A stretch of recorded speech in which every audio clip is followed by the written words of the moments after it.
Vamos a seguir con Corintios. Amén. Abran sus Biblias en Primera de Corintios.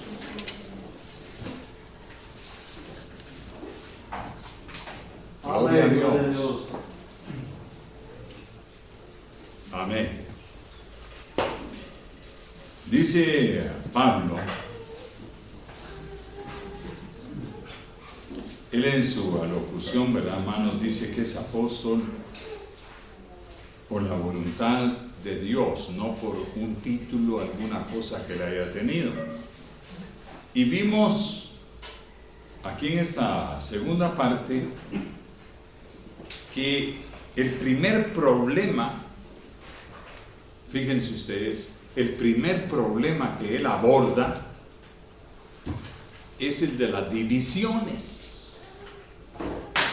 No aborda directamente los problemas sexuales, los problemas de dinero, no.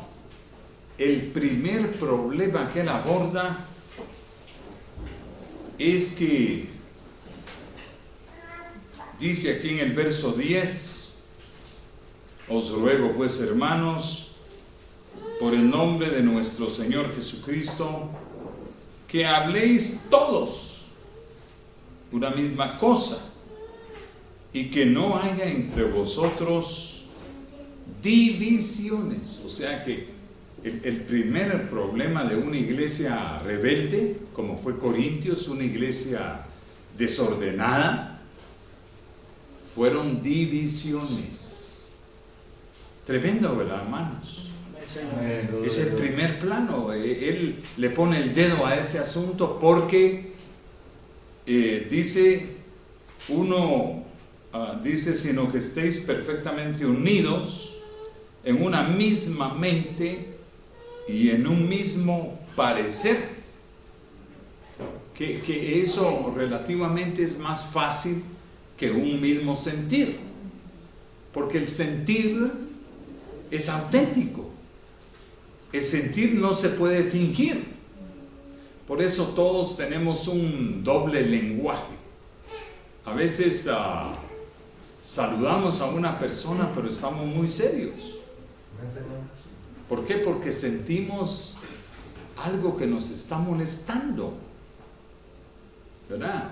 Es raro cuando uno siente y se expresa de una pieza que uno está alegre y ¿qué tal? Y uno se siente alegre y en su mente se siente alegre. Muchas veces decimos buenos días, buenos días. ¿Por qué? Porque en el corazón estamos mal.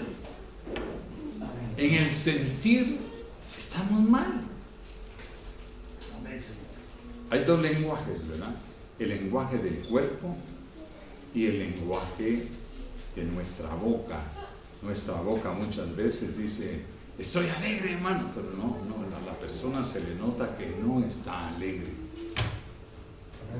Se siente mal.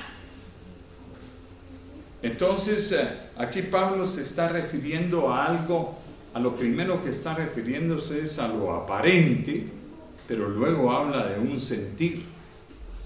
Eso es más difícil, porque eso es real. El sentir, aunque fijamos, se nos nota que por dentro estamos mal. ¿Estamos de acuerdo? Amén. Entonces, pero aquí se está refiriendo a lo más superficial, a la apariencia. Que habléis una cosa, pero ni eso estaba ocurriendo. Ni eso. Sino que él dice, porque he sido informado acerca de vosotros, hermanos, por lo de Cloé, que hay entre vosotros contiendas. Yo me imagino que, aunque no lo dice, que Cloé era pastor o era uno de los ancianos principales de esa iglesia, porque Pablo le creyó. Lo de Cloé, no sé si era el pastor, me informó que hay entre vosotros contiendas. O sea que era serio, ¿no? El asunto, la disensión estaba muy fuerte. Y dice, quiero decir que cada uno de vosotros dice, o sea que había muchas opiniones. Yo soy de Pablo y yo de Apolos. Apolos era aquel abogado, ¿verdad?, que predicaba y era muy elocuente. Yo creo que era más elocuente que Pablo, porque Apolos era muy preparado, parece que más joven, y tenía buenos dotes de orador. Entonces yo de Apolos, porque tenía influencia Apolos en toda la iglesia en ese tiempo, yo de Apolos y yo de Cefas. Otros decían, yo soy de Pedro. Todavía había ahí ramas del judaísmo. Y yo de Cristo, como muchos dicen, es que yo directamente con Cristo, pero sabemos que Cristo estaba en Pablo, pues. Amén. Amén. Cristo estaba en Pablo. Amén. Aunque Apolos fuera muy grandilocuente, Jesucristo, su ángel, el que sabía la revelación perfectamente, era Pablo. Amén. Amén, mis hermanos. Y entonces ahí dice Pablo eso, ¿verdad? ¿Acaso está dividido Cristo? Fue crucificado Pablo por vosotros. O sea, Pablo estaba rendido a Cristo. Y decía, o fuisteis bautizados en el nombre de Pablo. ¿Verdad? Ahí él saca el bautismo. Que sabemos que el bautismo no es malo. El bautismo es correcto. Pero él lo sacó como una señal de que hay muchos bautizados, pero no escogidos. Hay muchos que se han bautizado, pero no son creyentes. O sea que son pecadores mojados. Y por eso él ataca el bautismo y dice, yo solo no bauticé a ninguno de vosotros, sino a Crispo y a Gayo. Aquí pues la aplicación esta es un poco desafortunada, porque hasta han surgido denominaciones. Por ejemplo, los amigos no bautizan. Ellos no bautizan a nadie, sino que dicen, cuando la persona resulta llorando o temblando, que siente al Señor, dicen, ahí está. Ahora sí está Cristo en él. Y si supieran que tampoco, puede ser engañoso, como está pasando hoy con los pentecostales. Pueden llorar todo lo que quieran y no son nada. Si mis amigos hubieran visto, mis hermanos, que una burra como que tembló también, ¿va? Y habló en lenguas. Una burra le dijo a Balaam, mira, ahí está el ángel del Señor. Y Balaam, ungido y todo, y no veía al ángel. Para que vean ustedes que temblar, llorar, hablar lenguas, lo que los pentecostales creen que es la mera señal, como los amigos, en realidad no es nada, mis hermanos. Amén. No es nada. Sí hay un llanto, sí hay un sentir profundo que uno llora a veces, que sí es nuevo nacimiento, porque han confundido las lenguas con el Nuevo Testamento. Han confundido esas dos cosas. Pero son dos cosas muy diferentes. Hablar en lenguas es una cosa que se regó sobre todo el mundo. Pero nacer de nuevo, y se parecen mucho. Se parecen mucho, porque si una persona Yo recuerdo a una persona aquí en la iglesia que de repente vino a la iglesia llorando, de repente vino diciéndome: mire hermano, yo no conocía al Señor, mire mi hermano, pero ahora sí estoy aquí, yo voy a apoyar a mi esposo, hermano, porque yo era bien hipócrita con todos ustedes. Pero al rato era igual. Amén, hermanos. Al ratito era lo mismo. O sea que esa persona recibió una lluvia, pero no nació de nuevo. ¿Me están entendiendo? Igual se le secó. Pero cuando una persona nace de nuevo, por eso Jesucristo le dijo a Nicodemo: os es necesario nacer de nuevo. Las personas que por una lluvia vienen, tarde o temprano dejan de venir, sobre todo en este tiempo. Tarde o temprano, esos son aquellos hermanos que o no tenían raíz profunda, o aman demasiado las cosas terrenales.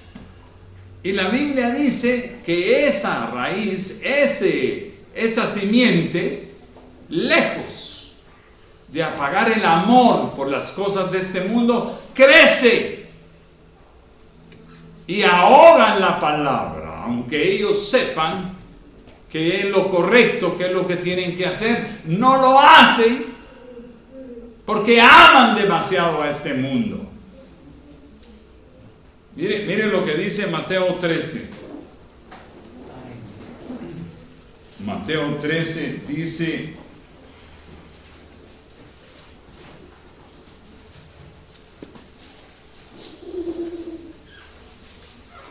el que fue sembrado, dice en el verso 22, capítulo 13, entre espinos, este es el que oye la palabra. Oigan, oye la palabra, ya dio un paso que es no muy común. Este es el que oye la palabra, pero el afán de este siglo y el engaño de las riquezas ahogan la palabra y se hace infructuosa. Imagínense que uno entiende, uno está caminando varios años, pero de repente, hermanos, el amor por lo material dice: no, esto es inútil, vos. Esto, aquí no voy a ninguna parte. Aquí, no. Yo mejor lo voy a tomar tranquilo, de lejitos, y se empieza a volver infructuoso. ¿Me entienden, hermanos? Infructuoso. Pero hay una semilla que cree pese a todo. Parece que se está hundiendo, pero sigue creyendo. Lo amenazan de muerte, sigue creyendo. En cambio, el que ama esta vida, ya lo llevan, se lo van a llevar por ahí, quizá a la cárcel. Y dice: no, ¿a dónde estoy llegando? No, esto no puede ser Dios. Esto no puede ser el Señor, porque con el Señor todo va bien. Y miren lo que leyó ahora Ullman: por causa del Señor somos muertos, dice, ¿verdad, hermano? Amén. Todo el tiempo. Amén. Esa es la buena semilla. Amén. Esa no muere nunca.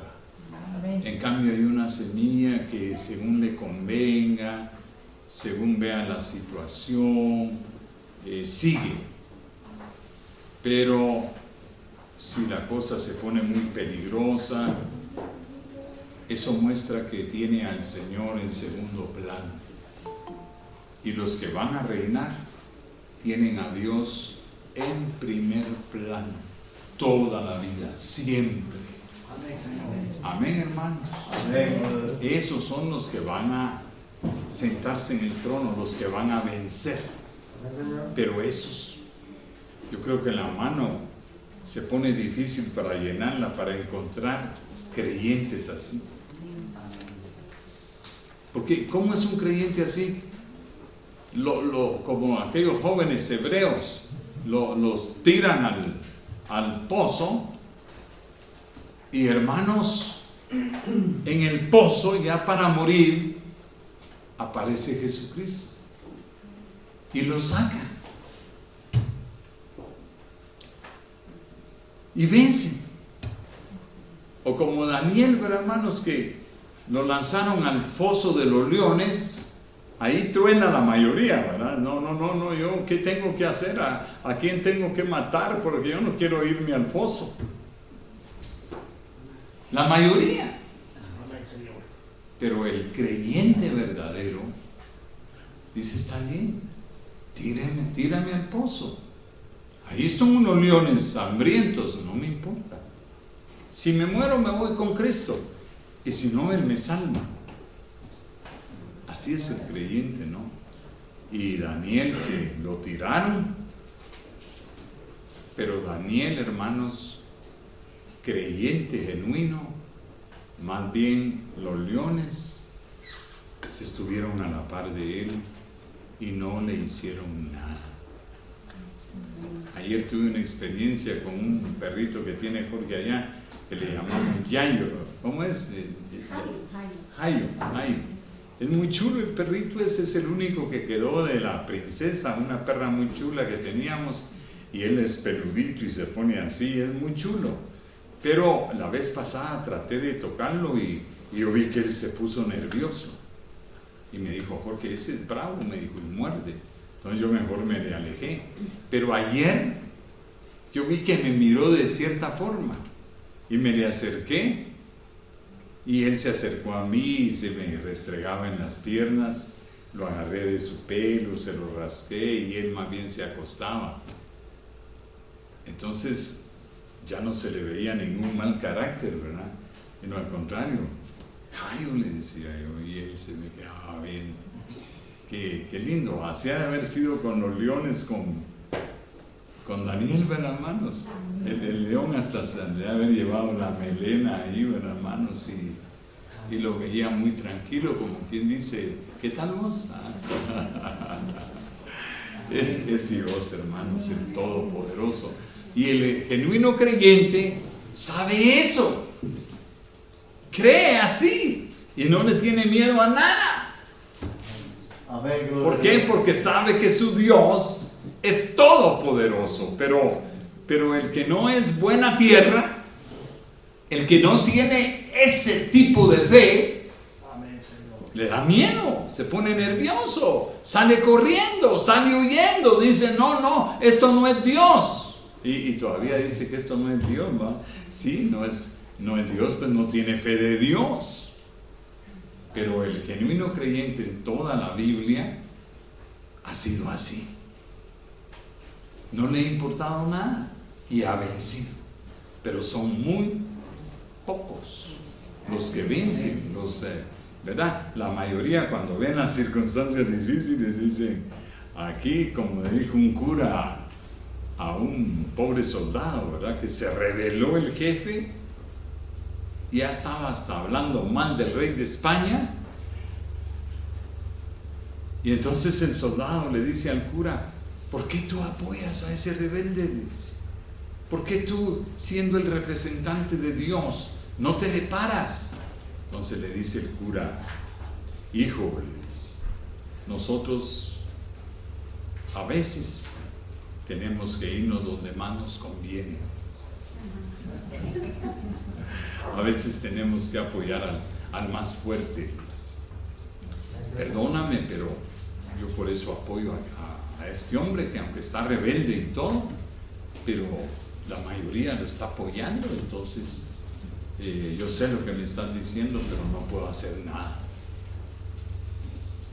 Esas personas, que son la mayoría, sirven a las circunstancias.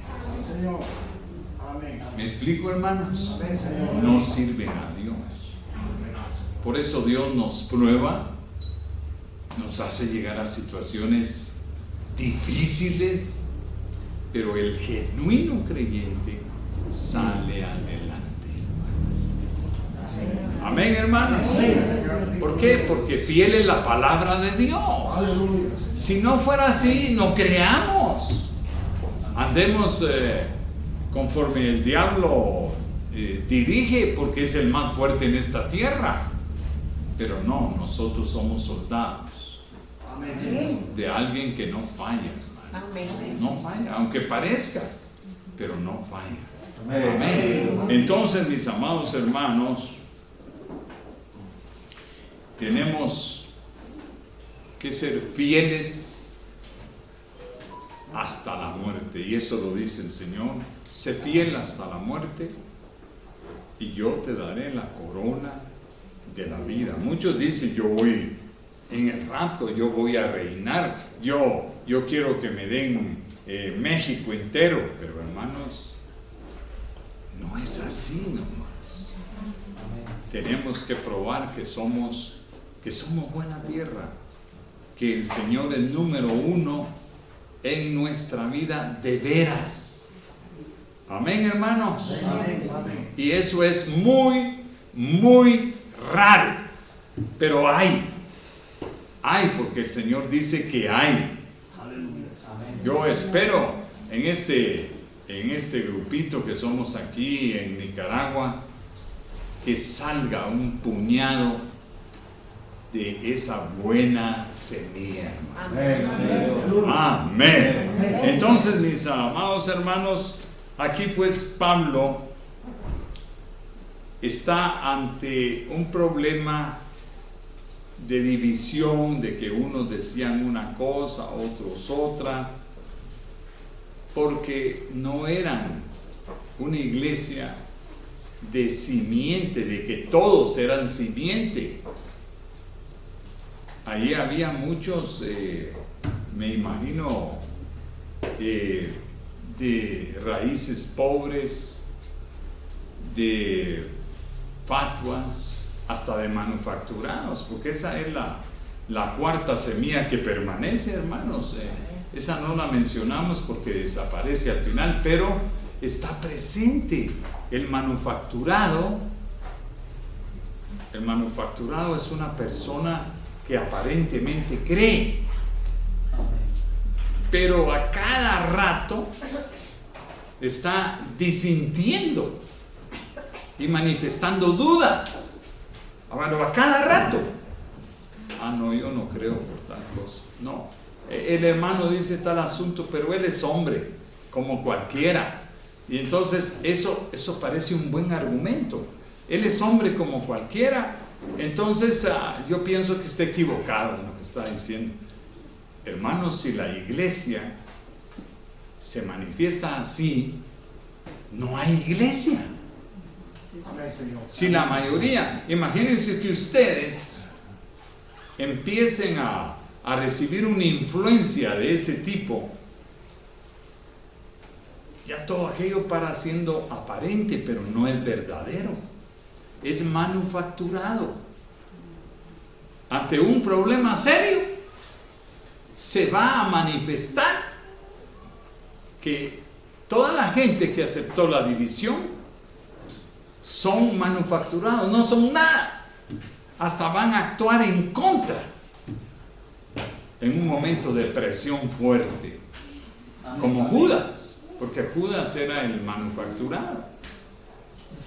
Por eso tenemos que vigilar si la revelación, el mensaje que tenemos, lo creemos, si entra a lo más profundo de nuestro corazón. ¿Me estoy explicando?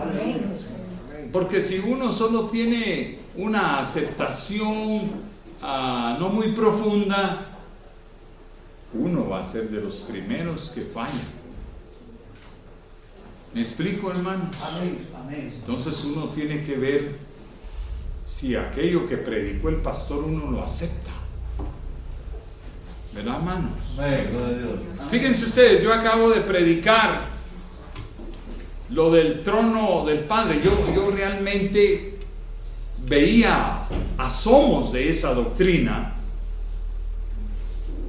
porque el hermano Branham dice ahí en un lugar, creo que es la revelación de Jesucristo, el hermano Branham dice: yo sé lo que pasó en la hora onceava, cuando a la hora 11, en el mes 11, el día 11, se detuvo la primera guerra, dice. Amén. Yo sé, dice, que es. Y yo me quedé pensando, ¿verdad? ¿Qué será? Y no lo entendí. Cuando primero lo vi, me llamó la atención, pero me quedé quieto, porque ya el hermano Branham no volvió a tocar el tema, sino que todo se volvió sobre el ángel y las 3 etapas y la venida del Señor. Ya no se tocó ese tema. Amén. Y entonces yo tenía esa pregunta. Me acuerdo que una vez leí un comentario que enseña el siglo XIX como un siglo de muchos progresos. Apareció el tren, apareció la penicilina, que fue una maravilla porque todo el mundo se moría de infecciones. Apareció el teléfono,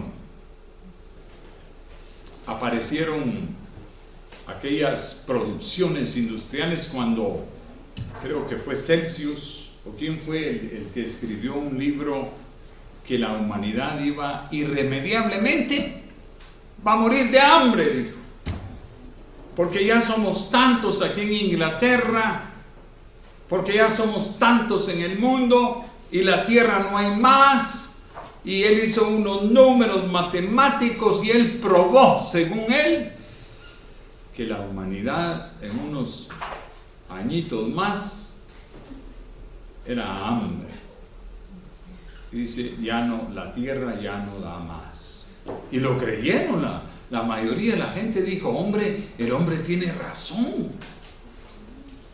Pero hermanos, surgió el descubrimiento de máquinas y aparatos más rápidos, que mis hermanos empezaron a multiplicar la producción. Aparecieron las máquinas que sembraban y ya el hombre no era pura mano, sino ya con una máquina se ayudaba, podía sembrar un solo hombre 20 manzanas, 60 manzanas, con un tractor ahí, hermanos, y se multiplicó la producción agrícola, la producción de alimentos. Amén. Amén. Ahorita, hermanos, ya no somos, en ese tiempo creo que éramos como 800 o 1000 millones de seres humanos en la tierra. Ahorita somos como 7,000 millones. Y eso se probó que no era cierto. Amén, Señor. Que la tierra produce aún para el doble o más. Entonces el ser humano siempre tiene esa tendencia, ¿verdad, hermanos?, de imaginarse cosas que según él están muy bien, pero no, resulta que, imagínense los casimires ingleses. Me acuerdo que hasta aquí los sachimeros, ¿verdad?, los que vendían así por las fincas, cargaban unos trajes ingleses maravillosos, ¿verdad?, lindos, mucho mejores que los que se venden hoy. Y todo el mundo decía que ya no iba a haber ropa, que íbamos a parar desnudos, que ya no iba a haber comida, y más bien se revolucionó la medicina, se revolucionó la producción industrial, más bien